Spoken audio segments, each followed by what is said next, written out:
Hello बच्चों, कैसे हैं आप लोग। हम लोग आज पढ़ेंगे उप सहसंयोजन यौगिक, जिसको कहते हैं कोऑर्डिनेशन कंपाउंड। नया लेसन है कोऑर्डिनेशन कंपाउंड। तो कोऑर्डिनेशन कंपाउंड है क्या। तो पहले हम लोग परिचय पढ़ते हैं कि जो हम लोग पढ़े थे कक्षा 11 में साल्ट यानी लवण, वो कितने प्रकार के थे। एक क्या थे, सरल लवण थे। दूसरे क्या थे, दृढ़ लवण। अब तीसरे क्या थे, संकर लवण। तो संकर लवण ही क्या है, कोऑर्डिनेशन कंपाउंड। तो अब शुरुआत करते हैं कोऑर्डिनेशन कंपाउंड। तो कार्बनिक यौगिकों यानी लवणों को सामान्यतः 3 श्रेणी में बांटा गया है। एक क्या होते हैं, सरल लवण, साधारण लवण होते हैं। दूसरे दृढ़ लवण होते हैं। तीसरे होते हैं संकर लवण। इस लेसन में क्या है, संकर लवण या कोऑर्डिनेशन कंपाउंड पढ़ना है। तो सबसे पहले हम देख लेते हैं साधारण लवण क्या होते हैं। तो साधारण लवण क्या है, जब कोई अम्ल किसी क्षार से क्रिया करता है, यानी पूर्ण उदासीन क्रिया होती है। जब कोई अम्ल किसी क्षार के साथ क्रिया करता है, यानी पूर्ण उदासीन क्रिया होती है, तो क्या है, लवण और जल बनता है। इसको क्या कहते हैं, जो बनते हैं ये किसको क्या कहते हैं, साधारण लवण। तो जब किसी अम्ल की पूर्ण उदासीनीकरण क्रिया होती है, लवण व जल बनता है, तो ऐसे बनते हैं साधारण लवण। जैसे मान लिया HCl, हाइड्रोक्लोरिक अम्ल की सोडियम हाइड्रोक्साइड से क्रिया करा दिए, तो सोडियम क्लोराइड और जल बन गया। ये तो साधारण हो गया। जैसे इसके बजाय ये NO3 ले सकते हैं, H2SO4 ले सकते हैं, क्षार KOH ले सकते हैं, COH। तो कोई भी जो साधारण अम्ल व क्षार से क्रिया होती है, जनरली वो क्या है, साधारण लवण है। अब दूसरा आता है दृढ़ लवण। तो दृढ़ लवण क्या है, ये साधारण लवण से थोड़े अलग है।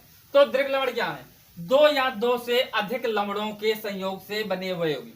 ये क्या है, 2 लवण संयोग करते हैं या 2 से अधिक लवण संयोग करते हैं। तो 2 या 2 से अधिक लवणों के संयोग से बने वह यौगिक जिनका अस्तित्व केवल ठोस में होता है। अगर ये ठोस में है तो अपना अस्तित्व बनाए रखते हैं,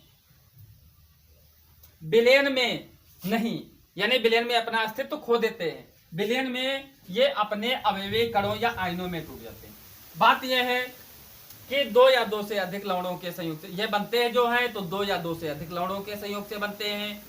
और जो बने यौगिक हैं, दृढ़ लवण हैं, इनको अगर क्या है, विलयन में डाल दिया जाए या जलीय विलयन में इसको डाला जाए, तो ये आयनों में विभक्त हो जाते हैं और अपना अस्तित्व ही समाप्त कर देते हैं। ये नहीं पता चलता है ये किस प्रकार के थे, यानी सब आयन टूट जाते हैं। अब ये बात हम करते हैं, इसको समझने के लिए हमें समझ में नहीं आया, क्योंकि क्या कहता है, 2 या 2 से अधिक लवणों के संयोग से बने वे यौगिक। तो 2 या 2 से अधिक लवणों के संयोग से बने ये कैसे हैं। तो जैसे मान लिया हम कोई, चलो फिटकरी की ही बात करें, जैसे फिटकरी की बात करें, तो फिटकरी क्या है, 2 या 2 से अधिक लवणों के संयोग से बनती। कैसे बनती है, जैसे जैसे मान लिया क्या है, फिटकरी कैसे बनते हैं, पोटेशियम सल्फेट, एक लवण ये है, क्या नाम है इसका, पोटेशियम सल्फेट। और दूसरा क्या है, Al2SO4 का होल ट्वाइस प्लस 24H2O। हम लोग जानते हैं फिटकरी कैसे बनते हैं, पोटेशियम सल्फेट और एल्युमिनियम सल्फेट की समान मात्रा को एक मान लिया क्या है, एक में ये मान लिया तुम्हारा कंटेनर है, तो इसमें क्या है, पोटेशियम सल्फेट के विलयन को डालो और एल्युमिनियम सल्फेट को की समान मात्रा, जितनी ये उतनी ये। पोटेशियम सल्फेट और एल्युमिनियम सल्फेट की सम अणुक मात्रा के जलीय विलयन को पहले क्या करो, एक में मिलाओ, फिर इसका वाष्पीकरण करो, यानी इसको क्या है, हीट करो तो वाष्प बने, तब फिटकरी प्राप्त होती है। तो क्या बनता है, K2SO4 Al2SO4 का होल ट्वाइस इंटू 24H2O। तो ये क्या है, दृढ़ लवण है, यानी फिटकरी क्या है, दृढ़ लवण है। फेरस अमोनियम सल्फेट भी हम इसी प्रकार ले सकते हैं, वो भी क्या बनता है, फेरस सल्फेट और एल्यूमिनियम सल्फेट के संयोग से बनता है। फेरस अमोनियम जो सल्फेट है वो कहाँ से बनता है, फेरस सल्फेट से और एल्यूमिनियम सल्फेट। तो अब बात हमें क्लियर हो गई, 2 या 2 से अधिक लवणों के संयोग से बने हुए यौगिक। तो ये किससे बनते हैं, 2 या 2 से अधिक लवणों के संयोग से बनते हैं। क्या है, पोटेशियम सल्फेट और एल्युमिनियम सल्फेट, एक ये लवण है, एक ये लवण। तो ये क्या है, 2 लवण जब कंबाइंड होते हैं तो दृढ़ लवण प्राप्त होते हैं। अब ये क्या है, जल लिया गया, जल में घोल करके क्या किया गया, विलयन का वाष्पीकरण। तो फिटकरी मान लिया बनाने की हम लोग फर्स्ट ईयर में पढ़े थे, क्या है, पोटेशियम सल्फेट तथा एल्युमिनियम सल्फेट की सम अणुक मात्रा मिला करके, या पोटेशियम सल्फेट और एल्युमिनियम सल्फेट की जलीय विलयन की सम अणुक मात्रा मिला करके इसका वाष्पीकरण कराते हैं। यानी दोनों को मिलाए और फिर क्या करें, वाष्पीकरण कराते हैं, तो क्या है, हमें फिटकरी प्राप्त होती है। तो ये हम पता चल गया दीर्घ लवण होते क्या, कैसे बनते हैं, हम लोग सीख गए। पोटेशियम सल्फेट एल्युमिनियम सल्फेट की समान आणविक मात्रा मिलाए, 2 लवण मिले, तब ये दीर्घ लवण बने। दीर्घ लवण का मतलब 2 लवण मिले, दीर्घ लवण बन गया। क्लियर। अब क्या है, अब क्या कहते हैं, जिनका अस्तित्व केवल ठोस में होता है। ठोस में तो इनका अस्तित्व है, हम जानते हैं फिटकरी है, फिटकरी है तो फिटकरी गुण है, लेकिन विलयन में नहीं। विलयन में ये अपने अवयवी कणों में टूट करके अपना अस्तित्व खो देते हैं। अब क्या है, इसको हम मान लिया जलीय विलयन में डाल दें।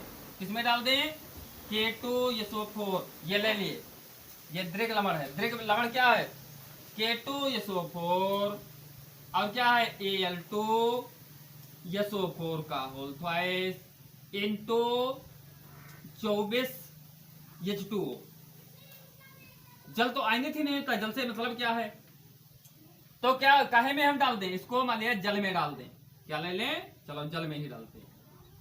जल में घोलने पर या जल में डालने पर, जल में डालने पर, तो क्या है, इसमें जितने आयन हैं सब अलग अलग हो जाएंगे। तो क्या है, पोटेशियम अलग हो गया, पोटेशियम अलग हो गया, सल्फेट अलग हो गया। पोटेशियम पे 1 चार्ज होता है, 2 सल्फेट। सल्फेट कितने हैं, 1 SO4 और 3 SO4।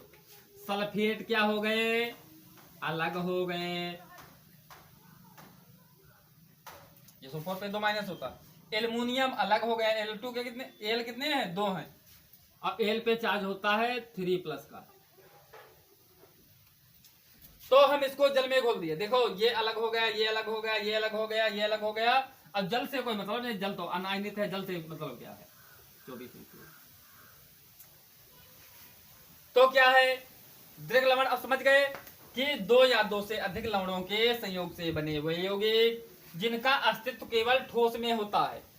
तो 2 या 2 से अधिक लवणों के संयोग से बने, तो हम लोग सीख गए कि क्या है, 2 या 2 से अधिक लवणों के संयोग से कैसे बनते हैं। जैसे मान लिया फिटकरी बनाने के लिए एल्युमिनियम सल्फेट पोटेशियम सल्फेट की 2 लवणों की जरूरत लगी थी, तो फिटकरी बनी थी। अब इनका अस्तित्व क्या है, यह दीर्घ लवण है, इसका अस्तित्व ठोस में होता है और विलयन में नहीं होता है। तो ठोस में इनका अस्तित्व है, विलयन में क्या होते हैं, ये अपने आयनों में जितने आयनों के बने होंगे उसमें आयनों में टूट जाते हैं, अपना अस्तित्व समाप्त कर देते हैं। ऐसे लवण को कहते हैं दीर्घ लवण। तो हम लोग चाहें तो ये सीखने के लिए, बनाने के लिए ये करना कोई जरूर नहीं, लेकिन दीर्घ लवण आए तो इतना जरूर लिखना, 2 या 2 से अधिक लवणों के संयोग से बने हुए यौगिक जिनका अस्तित्व केवल ठोस में होता है, विलयन में नहीं होता है। विलयन में अपने आयनों में टूट जाते हैं। जैसे में क्या लिख लोगे, जैसे में जो मान लिया ये हम बनाने की विधि लिखें, तो जैसे फिटकरी को जल में घोलने पर, जैसे फिटकरी को हिंदी में लिख सकते हो, फिटकरी को जल में घोलने पर या पोटेशियम आयन, एल्युमिनियम आयन और सल्फेट आयन में वियोजित हो जाता, अपना अस्तित्व खो देता है। इसलिए क्या है, यह दीर्घ लवण है। साधारण लवण पढ़े, दीर्घ लवण पढ़े। तीसरे क्या है जो हमें पढ़ना है, उपसंयोजन यौगिक, इनको कहते हैं संकर लवण, हम लोग पढ़े थे। तो संकर लवण या उपसंयोजन यौगिक क्या है, तो ये भी क्या है, 2 या 2 से अधिक लवणों के संयोग से बने वे यौगिक हैं जिनका अस्तित्व ठोस में भी होता है और विलयन में भी होता है। दीर्घ लवण में उनका अस्तित्व ठोस में था, अभी देखा था जब क्या है विलयन में घोल दिए थे, तो ये क्या है पूर्ण रूप से आयनों में वियोजित हो गए थे, अपना अस्तित्व समाप्त हो जाता है इनका अस्तित्व। लेकिन क्या है संकर लवण, शंकर जी मान लिया क्या हो गए, विलीन हो गए, लेकिन उनका अस्तित्व आज भी है, नाम हम लोग लेते हैं आज। तो क्या है सरल और साधारण और दीर्घ में तो अपना अस्तित्व खो चुके, जो विलयन में गए, इसी प्रकार मान लिया जो क्या है जो गए उनका अस्तित्व धीरे धीरे समाप्त हो गया, लेकिन शंकर जी का अस्तित्व भी समाप्त नहीं हुआ। उसी प्रकार ये संकर लवण, तो ये भी बने क्योंकि शंकर जी भी मनुष्य थे और अन्य मनुष्य भी हैं जिनका अस्तित्व समाप्त हो गया, लेकिन शंकर जी का अस्तित्व अभी है। तो इसी प्रकार दो या दो से अधिक लवणों के संयोग से बने वह यौगिक जिनका अस्तित्व, उसमें क्या था, केवल ठोस में था, विलयन में नहीं। इसमें ठोस में भी होता और विलयन में होता, दोनों में होता, ठोस में भी हो और विलयन में भी हो, तो ऐसे यौगिक को कहते हैं संकर यौगिक या उपसंयोजन यौगिक। तो ऐसे यौगिक जिनका अस्तित्व दोनों में हो और दो या दो से अधिक लवणों के संयोग से बनते हैं, तो हम लोग देखते हैं कैसे बनते हैं। देखते हैं कि दो या दो से अधिक से ये भी बने हैं। तो देखिए, जो पोटेशियम फेरोसाइनेट है, पोटेशियम फेरोसाइनेट, इसको उसमें कहते हैं आईपीएससी में, इसी में अगले जब लेक्चर पढ़ोगे तो पोटेशियम फेरोसाइनेट को कहते हैं हेक्सासाइनोफेरेट। तो साधारण हम लिए पोटेशियम फेरोसाइनेट कहो चाहे हेक्सासाइनोफेरेट कहो। हेक्सासाइनोफेरेट है, काहे का वर्ड है, वो आईपीएससी है। तो यह क्या है, पोटेशियम साइनेट एक लवण है। दूसरा क्या ले लें, फेरोसाइनेट ले लें, यानी केसीएन लिए, दूसरा एफीसीएन2 ले लिए। एक लवण हो गया, दो लवण हो गया। तो दो लवण क्या क्या करा दिए, क्रिस्टलीकरण करा दिए। क्या करा दिए, दोनों का विलयन क्या करा दिए, क्रिस्टलीकरण कैसे करते हैं, जब हम लोग क्या करते हैं, वाष्पित करते हैं तो क्रिस्टल बनते हैं। तो क्रिस्टलीकरण, दोनों का करा दिए क्रिस्टलीकरण, करा दिए क्रिस्टलीकरण। तो क्या बनता है, ये बनता है K4 Fe(CN6), यानी पोटेशियम फेरोसाइनेट, या इसको कहते हैं, दूसरा नाम क्या है, आईपीएससी जब इसका लिखते हैं तो हेक्सासाइनोफेरेट और सेकंड होता है। ये हेक्सासाइनोफेरेट का सेकंड होता है। कैसे होता है ये आईपीएससी पढ़ेंगे तो बताएंगे, क्योंकि इसको पहले ये लिगेंड होते हैं, ये धातु होते हैं, और ये द्वितीयक संयुक्ता होती है, तो इसका नाम पहले लिख देते हैं। पोटेशियम लिखे ही नहीं, तो पोटेशियम फेरोसाइनेट जनरल कहते हैं, वैसे क्या है, पोटेशियम हेक्सासाइनोफेरेट, ये आईपीएससी नाम। तो अब क्या करते हैं, क्या इसमें इसके परिभाषा क्या है, दो या दो से लवणों के संयोग से बने वह यौगिक जिनका अस्तित्व ठोस में भी होता है और विलयन में भी होता है, संकर लवण कहलाते हैं या उपसंयोजन यौगिक कहलाते हैं। तो क्या है, अब इसको हम विलयन में घोलें, क्योंकि डिफरेंस क्या है, दोनों से संयोग से कैसे, जो ये ना बनाते तो कहते अरे ये कैसे बनते हैं, तो हम लोग बनाकर सीख लिए कि दो लवण संयोग होते तभी दो लवणों के संयोग से ये भी बनते हैं। इतना तो हमें क्लियर हो गया। अब क्या है, जो मेन बात आती है, ये तो हमें वैसे जो सीखते नहीं तो कहते हैं हम कैसे बनते हैं, लेकिन क्या है, जो मेन बात है, तो क्या है, जिनका अस्तित्व ठोस व विलयन दोनों में होता है, तो हम क्या है, इसको आयनित कर दें, K4 Fe(CN6), पोटेशियम हेक्सासाइनोफेरेट या पोटेशियम फेरोसाइनाइड को हम क्या कर दें, इसको जल में डाल दिए। क्या कर दिए, जल में डाल दिए, जल में घोल दे, या जल में घोलने पर तो ये क्या देता है, पोटेशियम आयन, K4 है। अब क्या है, और फेरस और साइनाइड अलग नहीं होता है, क्या देता है,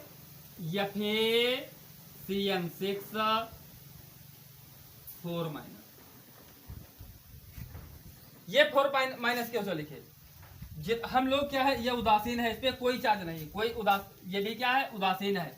तो क्या है, 4 करना 4+, तो क्या हो जाएगा 4-, यानी +-4+ और 4- बराबर 0। कोई भी यौगिक आयनित किया करो तो क्या है, उसमें +- का योग 0 आना चाहिए। तो क्या है, अब संकर लवण की परिभाषा हम क्या लिख सकते हैं, या उपसंयोजन यौगिक, दो या दो से अधिक लवणों के संयोग से बने वह यौगिक जिनका अस्तित्व ठोस में तथा विलयन में होता है, ठोस तथा विलयन दोनों में होता है, उपसंयोजन यौगिक कहलाते हैं, संकर यौगिक कहलाते हैं। जैसे मान लिया तुम्हें डेफिनेशन देनी हो, इसको लिखने की कोई जरूरत नहीं है, हम लोग सीखने के लिए।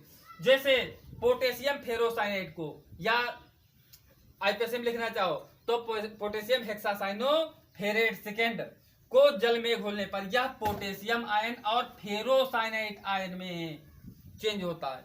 यानी पोटेशियम फेरोसाइनाइड को जल में घोलने पर, पोटेशियम फेरोसाइनाइड को जल में घोलने पर यह पोटेशियम आयन तथा फेरोसाइनाइड आयन देता है। यानी फेरस और साइनाइड आयन अलग नहीं होता, ये दो एक में रहते हैं, इसीलिए यह अपना अस्तित्व बनाए रखता है। और उदाहरण दे दो कि 4Fe6 जल में घोलने पर 4K प्लस Fe6 4-।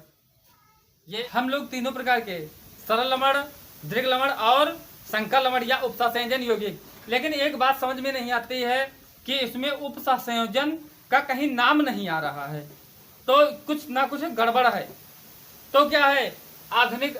और दूसरी बात हम ये देखें, जैसे मान लिया पोटेशियम फेरोसाइनाइड को आयनित किए थे, क्या किए थे, पोटेशियम फेरोसाइनाइड, जो फिटकरी को जो हम आयनित किए थे तो वो टूट गई थी, जल में घोले थे, तो इसमें क्या है पोटेशियम आयन, अब क्या है फेरोसाइनाइड आयन एक में मिल रहा है। पोटेशियम आयन अलग, अब फेरोसाइनाइड आयन अलग मिल रहा है। यानी फेरस और साइनाइड आयन इसमें क्यों नहीं टूट रहा है, और जबकि क्या है फिटकरी में पोटेशियम एल्युमिनियम और सल्फेट क्यों टूट रहे हैं, तो इसका हम डिस्कस करेंगे, क्योंकि हमारी बात समझ में नहीं आई है कि इसमें टूटता है और इसमें क्यों नहीं टूटता है।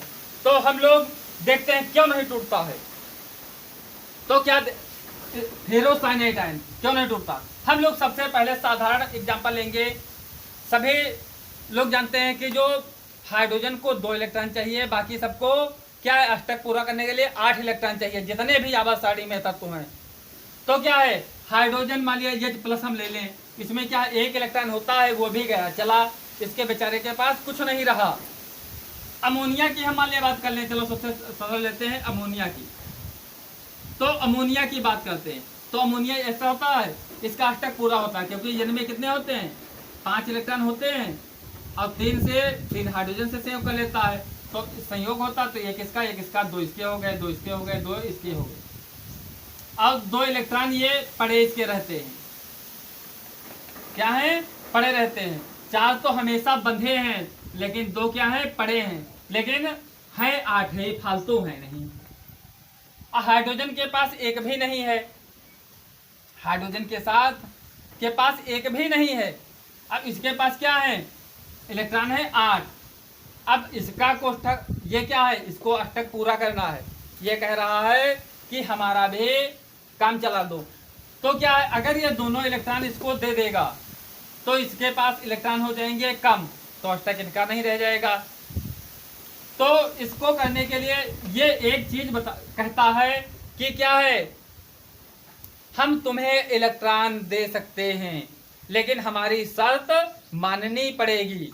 जो हमारी शर्त मानोगे तो क्या है तुम्हारा हम काम चला सकते हैं। तो ये कहता है कौन सी शर्त है जो हम माने, तो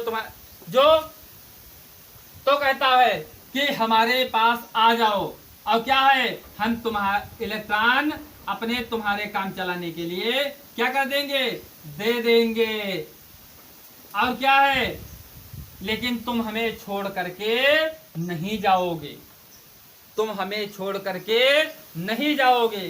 तो क्या है ये इसको इलेक्ट्रॉन तो ये दे दिया, अब ये इसको, लेकिन ये क्या है अब ये इसको छोड़ करके नहीं जा सकता है। इसीलिए जब कि अभी K4Fe6 है,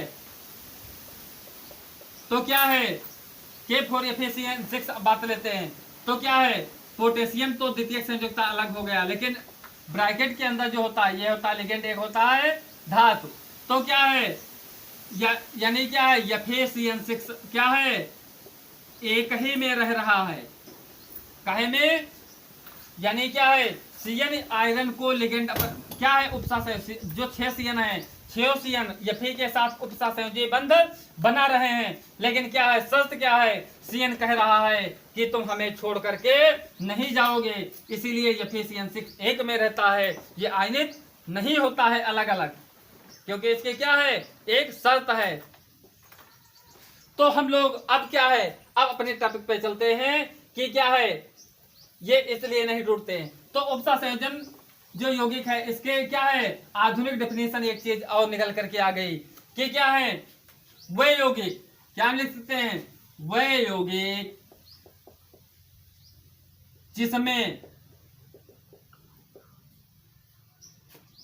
धातु परमाणु या आयन, धातु परमाणु हो या आयन हो, क्या हो धातु परमाणु या आयन, धातु परमाणु या आयन अन्य परमाणु या समूहों के साथ, अन्य परमाणु अवलेख कर दें, परमाणु के साथ हो चाहे समूहों के साथ उपसा संयोजी बंध द्वारा जुड़ा रहता है। उपसा संयोजी बंध द्वारा बंधित होता है या जुड़ा होता है, कुछ लिख लो, द्वारा जुड़ा होता है, उपसा संयोजी यौगिक कहलाता है। उपसा संयोजी यौगिक कहलाता है।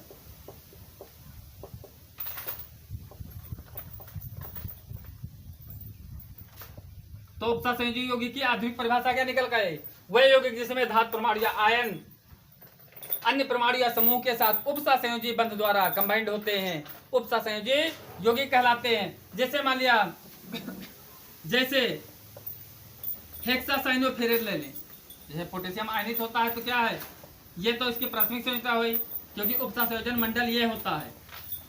तो ये जो होते हैं ये लिगेंड होते हैं या अन्य समूह होते हैं।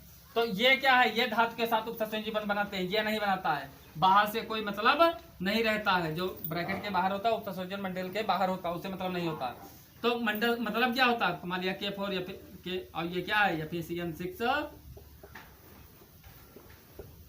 ये हो गया। तो क्या है ये CN बंधे होते हैं। अब कैसे बंधे होते हैं हम लोग देखते हैं। तो जैसे मान ये हम ले लें, जैसे हेक्सासाइनोफेरेट सेकेंड आयन में, हेक्सासाइनोफेरेट सेकेंड आयन में क्या है Fe आयन के साथ, यानी साइनाइड आयन, साइनाइड जो आयन है साइनाइड आयन Fe आयन के साथ, आयन के साथ जुड़कर उपसा संयोजी बना जाते हैं, जुड़कर उपसा संयोजी यौगिक का निर्माण करते हैं। उपसा संयोजी यौगिक कोई भी एग्जाम्पल ले लें, कोई यही जरूरी नहीं। तो क्या है जैसे मान लिया हम इसकी बात करें, किसका क्या है हेक्सासाइनोफेरेट यानी FeCN6 तो क्या है Fe क्या है और CN क्या है लिगेंड है या अन्य परमाणु या समूह है। तो एक CN इधर जुड़ा है, एक CN इधर जुड़ा है, 6 हैं हेक्सासाइनोफेरेट में। एक CN ऊपर से जुड़ा है, एक CN इधर से जुड़ा है, एक CN इधर से जुड़ा है, जितने CN हो उतने जोड़ दो उपसा संयोजी यौगिक में। एक CN इधर से जुड़ा है, अब क्या है 4 माइनस चार्ज है। तो क्या है hexacyanoferrate second ion, hexacyanoferrate second ion में CN आयन आयरन के साथ यानी Fe आयन के साथ उप के साथ जुड़कर क्या बनाता है उपसा संयोजी यौगिक बना रहा है। क्या बना रहा है उपसा संयोजी यौगिक बना रहा है। तो क्या है अब उपसा संयोजी वो यौगिक जिसमें धातु परमाणु या आयन, धातु परमाणु या आयन अन्य परमाणु या समूहों के साथ, ये अन्य परमाणु या समूहों के साथ क्या बनाता है उपसा संयोजी बंध से जुड़ा होता है, उपसा संयोजी यौगिक कहलाता है। जैसे कोई एग्जांपल ले लें, जैसे मान लिया हम ले लिए हेक्सासाइनोफेरेट, अभी क्योंकि इसी का एग्जांपल आगे पढ़े थे तो इसीलिए ये लिए हेक्सासाइनोफेरेट। आयन में जो सीएन है अन्य परमाणुओं के साथ क्या है, सीएन जो है, सीएन क्या है, आयरन के साथ उपसहसंयोजी बंध द्वारा जुड़ा है, इसलिए यह क्या है, उपसहसंयोजी यौगिक है। Thank you.